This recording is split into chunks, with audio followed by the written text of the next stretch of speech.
Today I'm going to show you how to connect two galvanized pipes together.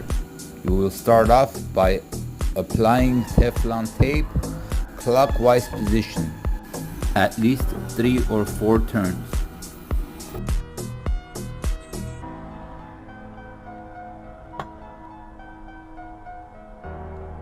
We will apply pipe dope in the same clockwise position.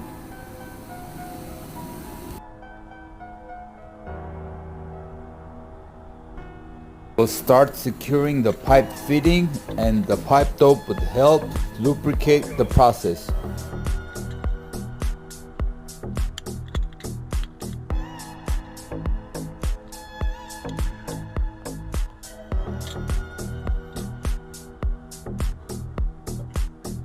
Thanks for watching.